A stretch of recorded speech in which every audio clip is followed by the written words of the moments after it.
I haven't asked to leave the property, but I'm guessing that's about what's to happen. Yeah, so I think that's what they're going towards. What was your name again, sir? I'm sorry, Senator Jeff Merkley. U.S. Senator Jeff Merkley. I've now been asked to leave the property, and so I'll comply with that.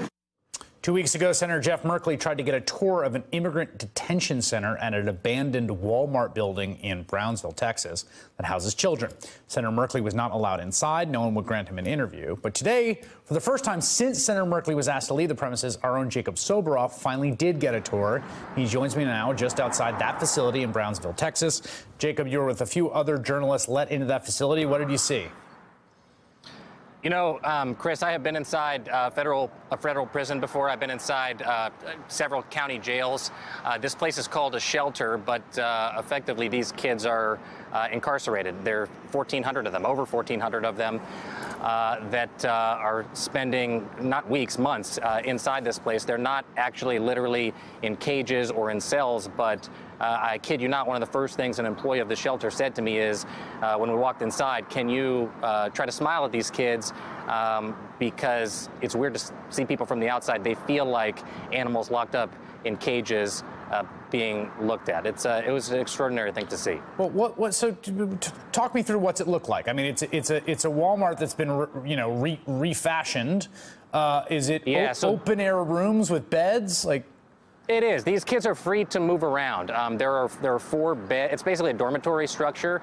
You know, it's not nice by the standards of a place to be incarcerated. You know, it's fresh paint everywhere. There's a cafeteria for kids to go to, about 300 at a time. There are 4 beds per room, or at least they're supposed to be. But right now there are 5. They have a variance in here from the state of Texas since May because of this overcrowding crisis that's been created, manufactured. Basically, it's a self-inflicted crisis, as our colleague Julia Ainsley was saying earlier today on MSNBC, because the Trump administration is taking children from their parents and effectively making them unaccompanied minors. This place used to be just for kids that would walk across the border for the most part, virtually 100% on their own. And now you're getting more and more kids, up to 30% as of right now, according to one official inside, that have been separated from their parents over the last couple of months. They have recreation, but they're allowed outside, Chris, where we are in the fresh air, for 2 hours a day. And the rest of 22 hours a day, they're inside a former Walmart. So, all right, you got 1,400 kids in there. And maybe 70%, again, we should be clear, unaccompanied minors is something that started and the government has struggled to figure out what to do with them. You got a 15-year-old, 16-year-old who's walking across the border. Now you've got kids that are being rendered unaccompanied because they're going to be taken from their parents who tend to be younger. So do we have a sense of the age range of these 1,400 kids in there? Yeah, and they're all boys, I should say, and they're from age 10 to 17. So the thing that strikes me, you know, as a parent of a 2.5-year-old boy is, what about from 0 to 10? You know, where are those kids? This is one of 100 facilities like this in the United States across 17 states. This is the largest facility of its kind in the country, but there are 99 other ones, and we're only talking about 10 to 17-year-old boys in here. Okay, so 10 to 17-year-old. I got 1 boy, 2 girls. You got a 2.5-year-old boy. You got 1,400 boys, age 10 to 17. Now, the ideal ratio would be 2,800 adults to look after 1,400 boys between those 2 ages. How many adults are watching after that many boys?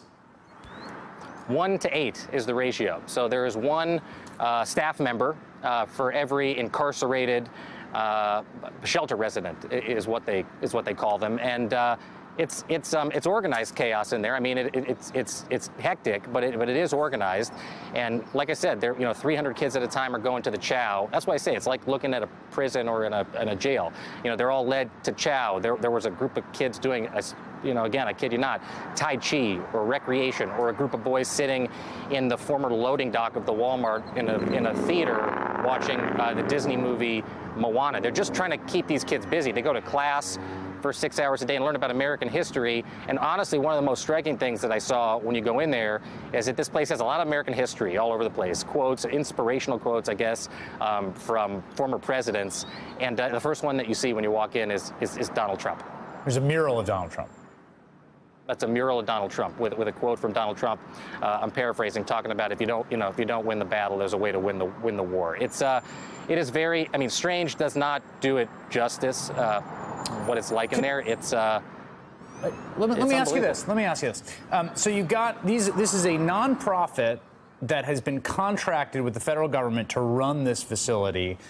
What is the level of training and of these grown-ups who, you know, watching 8 boys per grown-up for 22 hours a day is like, that's very serious work that requires very serious training.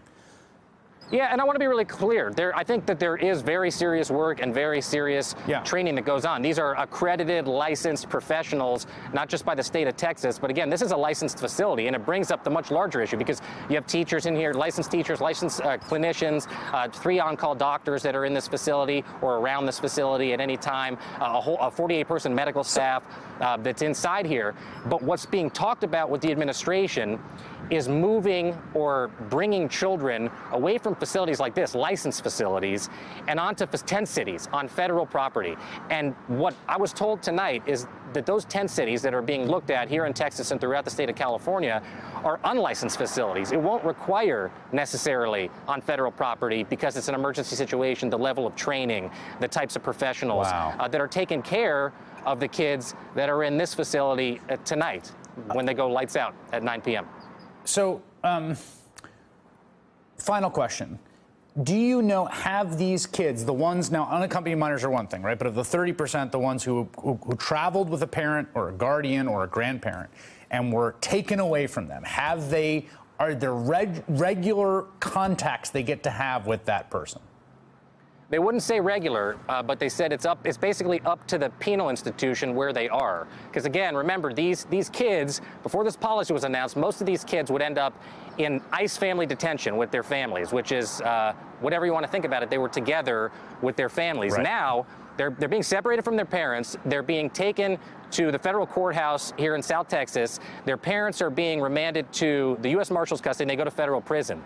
So if the federal prison or the Department of Refugee Resettlement in HHS says that that parent can call the child, the parent's allowed to call the child. But it's up to the penal institution.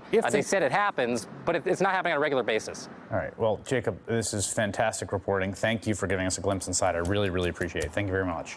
Thanks, Chris. Thanks for staying on this, man. Hey there, I'm Chris Hayes from MSNBC. Thanks for watching MSNBC on YouTube. If you want to keep up to date with the videos we're putting out, you can click subscribe just below me or click over on this list to see lots of other great videos.